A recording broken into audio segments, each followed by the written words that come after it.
Let's get into the Notre Dame defensive line room. Some quick notes here on the defensive line. Key losses: Ade Ogundeji and Dalen Hayes from the 2020 season. They're taking their talents to the NFL draft and should be guys selected. Ovi Agofu, an edge rusher for the Irish. He transferred to Texas. I was a little bit surprised there. Terry Joseph will be reuniting with Agofu there. Terry Joseph, obviously wasn't his position coach or anything, but obviously someone that might have been familiar with Ovi. And then some key returners: Kurt Heinisch. That's a big one, Lou. He took that extra COVID year, so he'll be playing another year at Notre Dame. Myron Tongavaloa Amosa, Riley Mills, Jacob Lacey, guys who were mainstays on the Notre Dame interior defensive line in 2020. Some interesting exterior players out on the edge. So you lose Ogundeji and Hayes, the guys who played the most at defensive end this past season. Well, now it's anyone's game. Isaiah Foskey's, I'm sure, is a name we're going to talk a lot about here, Lou. Justin Adamalola, Jordan Botelho is another one that we'll talk a good bit about. Nana Asafo-Mensah, a guy who's not talked about much because he was injured before the start of the season and missed the rest of the year. So like with the offensive line that we talked about, there's plenty of openings here. The interior, pretty solid. Like we know what Notre Dame has there, but out on the edge, plenty of talent, not a ton of experience. Yeah, it's kind of a flip from last year because last year you had two fifth-year seniors with Hayes and Ogundeji starting on the edge positions. This year you have two fifth-year seniors in Heinisch and Tangaloa Amosa starting on the interior. So that's where the strength is going to be this year, as far as just being able to hopefully fill the gaps in the middle. Plus, you have a veteran fifth-year senior at the middle linebacker position as well with Drew White, who worked kind of in conjunction with Bo Bauer, who came in more for the third down nickel packages there. So, we talk about being strong up the middle in baseball all the time, and it's just as important in football with that. And, oh, by the way, on the back end of that middle is a guy named Kyle Hamilton, who might be the best safety in college football. So the strength of the middle is going to be one of the primary assets that Notre Dame will build around, especially defensively this season. It's going to be more about what can they get from the edge. And I think those battles will be especially intriguing this spring because one of the things you've seen from Mike Elston during this extremely successful 3-year run is the rotation. There wasn't a player last year who averaged more than 40 snaps along the defensive line. And the threshold generally is about 50. I remember the days when Isaac Rochelle and Sheldon Dave were playing 70, 80 snaps a game. And by the end of the season, November, that took its toll. And Notre Dame had been a really poor November team for several years there. And the last 3 years, they've been unbeaten in November. That's not the lone factor, is playing multiple bodies at the defensive line. But the rotations there have helped create fresh legs throughout the season and help Notre Dame really kind of hit its stride and peak in the month of November. How big was it that Kurt Heinisch return, Lou? Because from what I had heard, that Heinisch and Aaron Banks, who we talked about in our O-line breakdown, those were two players that Notre Dame really wanted back. Banks, Notre Dame wasn't able to get back, but Heinisch they were. So this is a guy who played 12 games his freshman season in 2017. All 13 games his sophomore season 2018, and then started all 13 games as a junior in 19. And of course 2020, another key starter. So how big was it for this unit that he returned for another season and that you have someone that exactly what you're getting? Oh, just toughness, sheer toughness and leadership there. He has 25 straight starts at a position, nose tackle, where it's not easy to have that type of durability. Now, again, that goes a little bit back to the rotations. Like he doesn't have to play 50, 60, 70 snaps a game. He's in that 35, 40 range. And then you have Jacob Lacey, who helped quite a bit as a freshman 2 years ago. I think some injuries may have held him back last year. You've had Howard Cross working there. When you have somebody such as a Gabriel Rubio, Mm. who is the number 109 ranked recruit this year, he's coming in as an early entrant this year. And he's going to have a tough time just breaking into, never mind the two deep, even the three deep rotation, just because of the vast experience they have there at the defensive tackle position too, with Tangalovo Mosa. You have Jason Adamalola playing there as well. You had Riley Mills playing there quite a bit as a freshman last year, really coming into his own late in the season. So that interior, when you are led by a couple of fifth-year seniors like Heinisch and Tangalovo Mosa, who I think really took a step, higher last season. How often do you see a nose tackle such as Heinisch, I think second on the team in tackles for lost yardage, 7.5, and be as disruptive? So many times their role is just take up space, take up blockers, let others make plays. He became a playmaker too. And, in that Clemson game, he just changed that line of scrimmage so often. The first Clemson game I'm talking Right. about when Notre Dame won. And Tagovailoa Mosa, I believe Pro Football Focus had him with like 24 quarterback pressures. And in the 7 years that Pro Football Focus has been doing these kind of rankings, the only guy in the interior at Notre Dame who had more was a first rounder, Jerry Tillery. So to get him back too for a fifth year, that type of combination in the interior, that bodes very well for the Notre Dame defense. One thing that'll certainly be interesting is, look, we don't know 100% sure. We're not sure what Marcus Freeman's defense is going to look like. I've talked to folks, and what Marcus has said himself is that I'm very multiple. I will come in here and do what's best for our personnel. Like he's not a, bleeds 3-4 or has to be a 4-3. Like he will do a lot of different things. So certainly will be interesting to see if there's some guys who play different techniques on the defensive line, because Marcus Freeman's coming in and he's going to run a multiple defense. So you might not just be able to play the 3 tech. You might have to play multiple multiple positions on the defensive line. Yeah. He ran especially a 3-3-5, but Brian Kelly was pretty adamant before the search for the defensive coordinator, is that they've recruited specific skill sets and talents tailored more for the 4-3 alignment. So, the personnel they recruited and the defensive coordinator that they hired, I think they want that marriage there to be in unison, to be Right. on the same page and not just force feed. And, to Marcus's credit too, he said the right things and everything. He said, look, you've got to be a crazy person to come in here after all the success they've had the past 3 years under Clark Lee and say, okay, I'm going to switch everything around now and this is what we're going to do. You go with what is best for the personnel at hand, and what that will be ascertained during the spring.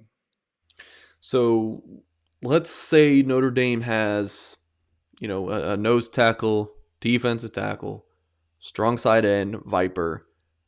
Going into the spring, what do you think a best guess is as far as, who might trot out there as the first team?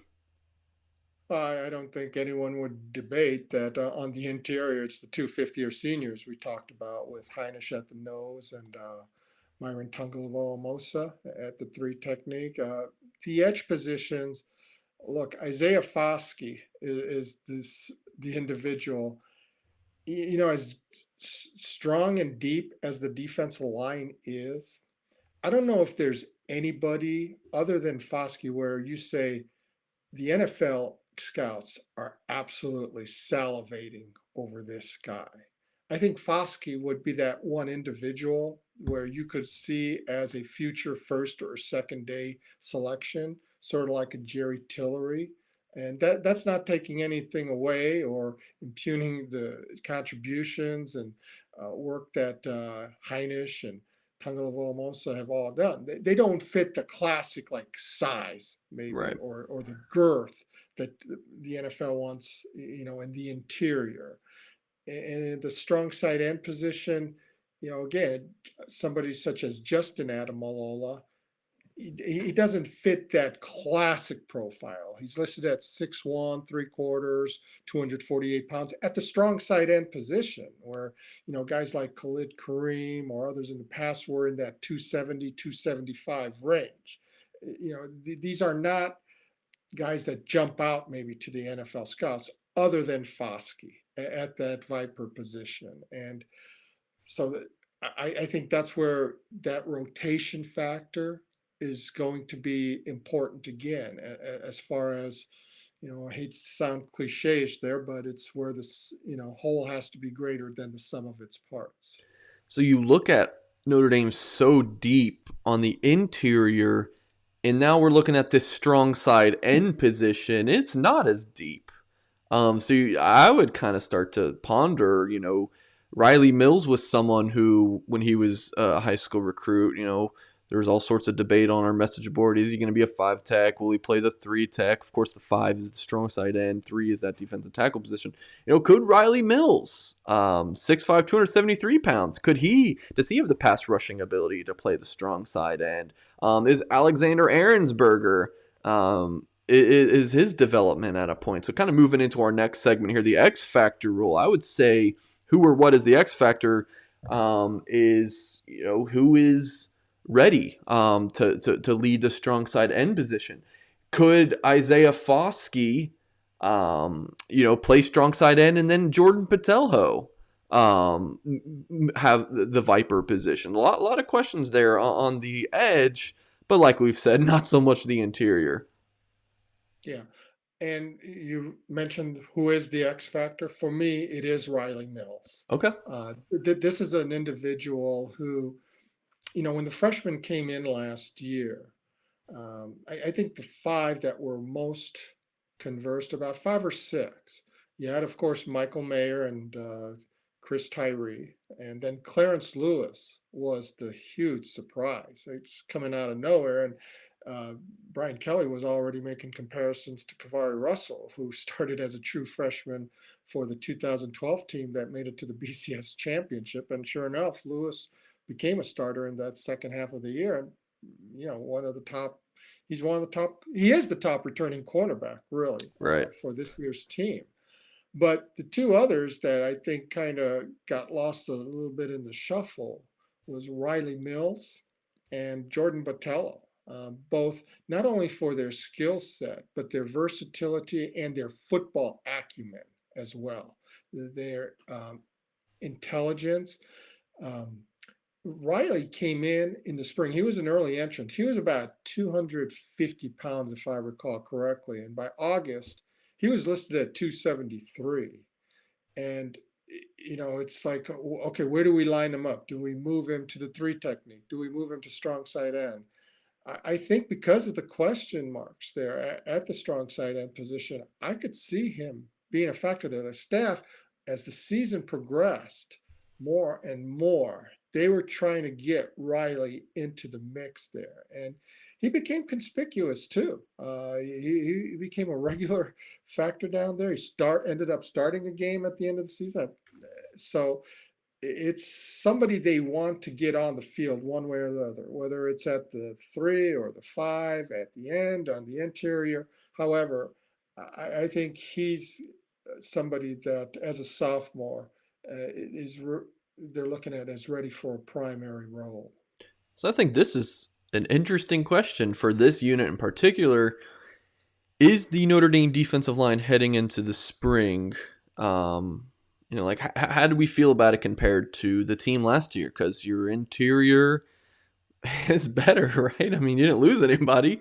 On the edge, you lose Ade and Dalen Hayes as experienced guys, but it's not like they lit the world on fire and are going to be, just enormous losses here. Notre Dame if Isaiah Foskey is what we hope he is, and Jordan Botelho and hopefully like a Nana Asafo-Mensah is healthy, I think you can make an argument that this defensive line is a higher upside than what we saw in 2020.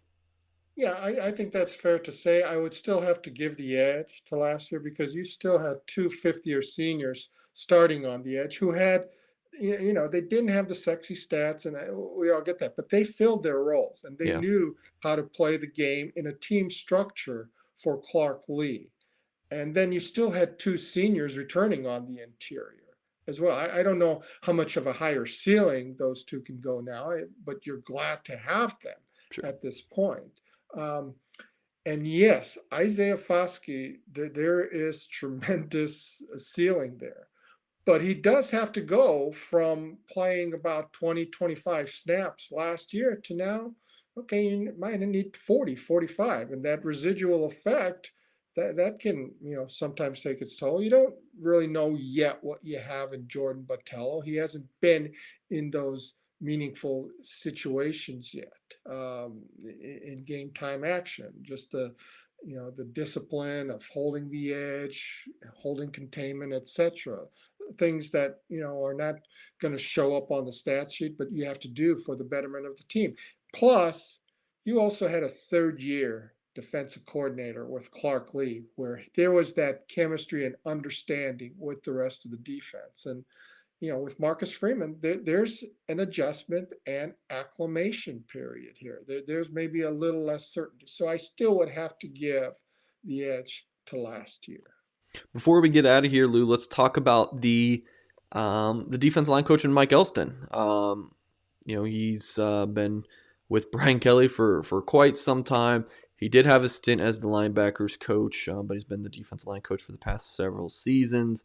Had a little bit of a change in his role, going from assistant head coach to recruiting coordinator, swapping those titles with Brian Polian. So, what's kind of the outlook for Mike Elston? He's a guy who just a couple months ago we were doing these podcasts and videos talking about could he take the Purdue defensive coordinator position? Seemed to be some interest there. So, what's kind of the outlook for Elston heading into 2021's season? He's old man River. He just keeps rolling along here like that. He's been such a mainstay for this program. He's seen the lows, but he's also experienced the highs. He's that right hand man that Brian Kelly has been constantly able to lean on, and he's filled his role very well in whatever capacity it's been, whether it's recruiting coordinator, defensive line coach, linebackers coach. He just gets the job done. And the rotation and just the overall bond that he's been able to build on that defense, the overall identity of how they play, that's a great credit to Mike Elston, who's just been such a great asset at that position. He's got the longest tenure here at Notre Dame. This will be his 12th year since a guy named George Kelly was here 17 straight years as the linebackers coach from 1969 through 85. And Joe Yanto, legendary figure there on the defensive line from 64 through 80 with Eric Parsegian and Dan Devine. And then he coached later 2 years also under Lou Holtz. But it's been quite the tenure there. And Notre Dame's been fortunate to have him. I remember those coaches just like it was yesterday, Lou. I remember watching them and seeing them on the sideline. The sad thing is, well, it's not a sad thing. I'm glad I did.